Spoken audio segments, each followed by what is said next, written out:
And don't wear no white gloves. You look like mafia. Shut up. She didn't say that. Go ahead, Chris, answer Okay, it. one thing that I do know about the person is he has a history of having an alcohol problem and possibly a drug problem. But right now, he's in a mental health unit in the county jail. As far as like him getting out and getting treatment, I don't see that being possible. You know? All right, But- so let me ask you a follow-up question real quick because we're losing time. So, Diane, I will speak to you. I will. I mean, okay, everybody. I will call you at midnight. I don't guess you were supposed to have. All right, well, call us at midnight. You had another name up there, but all right. Happy Easter to all you and be safe out there. All right, we're going to move forward, Diane. And I do not look like a mobster just because I have the gloves on. And even, mobsters are humanitarians too. They're humans too. Not humanitarians, but they're humans. Any rate, getting back to seriousness. Now she made me mess up. I can't remember what the heck I was going to say. Hey. Well, at any rate, that was funny. But, Chris, being that the gentleman, well, I can't really say that he was a gentleman because he did a tragic, rotten thing.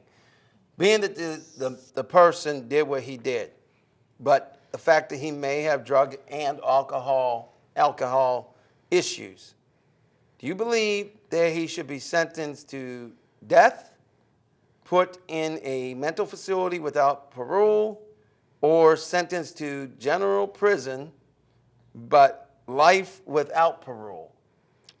Well, And please speak up a little bit louder, and then we have to quickly move on. one thing is I'm against people being on death row because they just sit there too long and they get a lot of free stuff, and I don't want to get into that. We won't get into that, but they get a But lot of free stuff, they and do. it costs a lot more money. Yeah, it costs more money. I feel that what he should get is 3 life sentences All right. without parole. Okay, so then he would never be back in the general population, but it wouldn't cost us almost $2 million or whatever to put him to death. Okay, so now we're going to move on real quick. Monica, let's go ahead and show 4 minutes. Well, now go ahead and show the 8 minutes, and then I'll quickly do a little bit of stuff and close down, because I can save some of this for the second show, titled It Hurts. At any rate, please show the video, and thank you very much.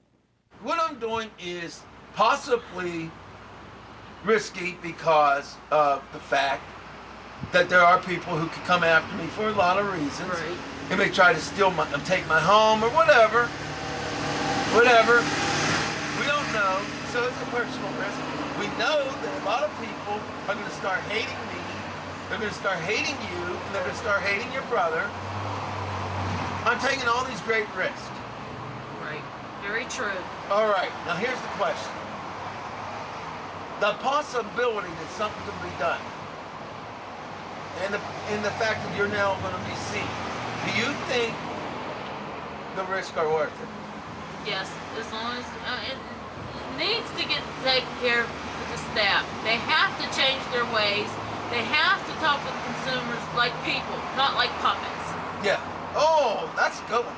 You mean to tell me like people? Some Exactly. staff do not talk to the consumers like people. They talk to them like they're little puppets, and they don't know what they're doing. Jeez. And it's That's not bad. fair, and it's not right. We have feelings, and we're people just like you are. Well, just to illustrate how serious this is, and the risk that I took, and the risk that the Empowerment Committee, CSP Empowerment Committee, took, and the risk that Donna's taken, but just to give you an idea how important this is to us. As I said, this is April the 6th, 2009. When we did this show, this other part, it was warm out. Yeah. Pretty freaking cold out right now, isn't it? Winter's back. Isn't it freaking cold out Yes. here? I mean, we It can is. be in the house being warm. We can keep our mouths shut. We can do as we told. When we get slapped in the face, we can say, "Thank you, man. Couldn't we have another?" But for some darn reason, we actually give a rat's club, don't we? Yes. I don't feel that consumers should be treated like puppets. Like I said, they need to be talked to and treated like people. Now I used the scary statement, didn't I? I said consumers are terrorized Yes. and they're betrayed. Yes, they are. True or false? That's very true. Very true. Now you're a consumer. Now, can you elaborate how that's true? A little Well, bit. anybody that's been abused gets yelled at, gets talked down to, or some staff will say, "What are you doing? Don't you know what you're doing?" That's not fair. That's not a professional. That is not a professional at all. I bet that's true. Now, we've been talking about verbal abuse. We've been talking about mistreatment. But are we going to sit here and try to make it like pretend that people never been physically abused? Or do you think that in the past people have been in the past? I'm sure they were Yeah. physical abuse, but Like the Kane Hospital deal. Yeah, nobody's going to talk about it. Everybody's going to keep it hush hush. Wait a minute, you just said something. No, say that to them. And Look them right in the eye. there might be consumers that got physical abuse, but they're going to keep it hush hush and not say a word, and that's going to terrorize them, and that's going to affect them for the rest of their life. And that's not fair to the consumer. How are they supposed to get help or trust the therapist if they're going to get mistreated? Oh my goodness, you just used that T word, trust. Some of them don't have it. You have to trust the consumers. The staff has to do they need a lot more training to deal with some of these consumers. And they don't all have it. Okay, so now, real quickly, we're going to close down because we're both freezing. Before we go, now Donna, look into the camera, and we're going to assume that the governor and Dan Honorado, Mayor Ravenstall, County Council, and City Council, they're all going to get a copy of this or have access to it. We're going to assume that. Doesn't mean it's going to happen, but probably will happen. Yeah, you never know. So, you're talking to the governor right now. What does he need to do? What does the state legislator need to do in terms of a law?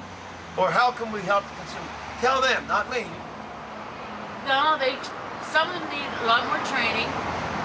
Stop the the money. Well, stop the mistreatment first of all. But if you're going to give them money to support their programs, they should get a lot more education. Is what they need to do. And if they are mistreating the consumers, check into it. Check and see if they've ever been abused.